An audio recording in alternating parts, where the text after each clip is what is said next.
Hey everybody, this is Cody Colby. This will be my first video I'm doing for YouTube.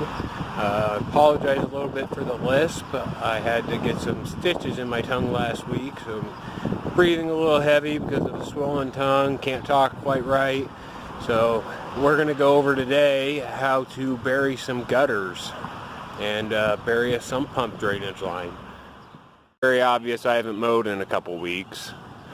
But the glaring issue is going to be stuff like this corrugated tubing that I have laying in the yard to get water out and away from the house. It's very important to get that water out and away from the house, and we're going to show you today how to make it a little prettier and show you how big of a difference it makes when you're listing your house just to mow your damn yard. About the importance of the gutter. The gutter is to get the water out and away from the house. You want it to get out and away for probably about 5 feet minimum, but the further away, the better. If it doesn't get out and away from the house, it'll erode the soil around the foundation. I know these are a pretty crude way to do it, but it's very effective the way it's doing it right now. But we want it to be better, and we're going to make it better. So today, after I'm done doing all my yard cleanup, we're gonna lay out the steps on how to do it nice and easily. Not necessarily the steps the way a professional would do it, but the way that a homeowner might feel comfortable doing it. Important to pick a line. Kind of depends on your drainage for your house, but you want it to drain out and away from the foundation. You're going to draw a straight line away from the house. I'm just using the pipe as a guide. I'm going to dig a trench so that way I can roughly bury the pipe 3-4 inches below the topsoil. At that point I will attach the downspout filter my kid's pointing at, the elbow to that, the elbow to the pipe, and then what we have down here is the pop-up emitter. And then we have a dachshund. We got a rough trench in. Haven't done any sort of measuring yet. What you're going to come down here and do is you're going to take depth measurements at the bottom of the trench.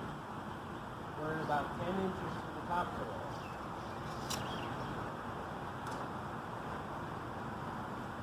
You're going to take your 2x4 laid across your trench down here at the end, take another measurement. We're at about 9 inches to the topsoil. That end is deeper than this end. We need about an inch fall from that end to this end. So I need to take this about 2 more inches. Laid in loosely the pipe as it will be in the finished product. I've gone and propped it up to the right height with a couple of miscellaneous pieces of yard debris. And as you can see, the topsoil will barely cover it in the end, but you won't notice it's there. It might settle a little bit. You might have to adjust down that filter a little bit, but in the end it'll be completely oblivious. And there is my digging companion, Ahsoka the Doberman. What you didn't see since the last clip was I've taken and backfilled the trench so that way I'm right at the right height. I'm about 1.5 inches down here below ground level. And I backfilled it all the way down here, and at this end I'm 2 inches below ground level.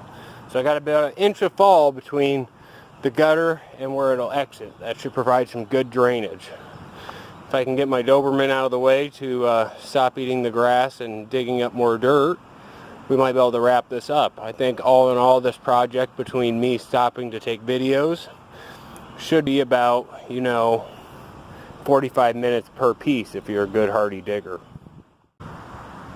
Alright, next we got to start filling this back in. But as you go, take and stamp it side to side.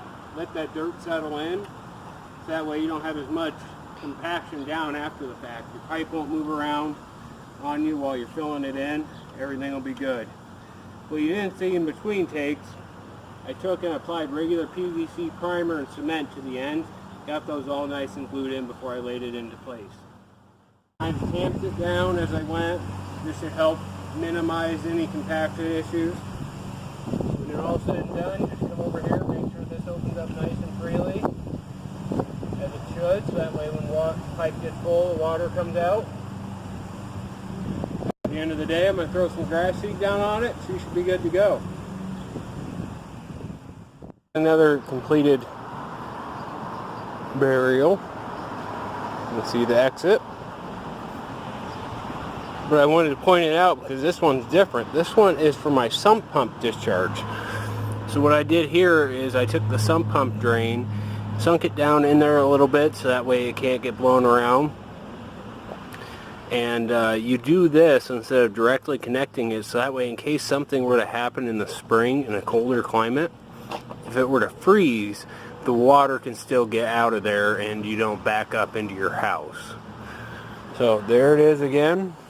Another completed run. This one's 20 foot, took a little longer, but we got there and we ran into some tree roots. So that'll be a fun experience if you do it. Just chop away with your shovel and have fun.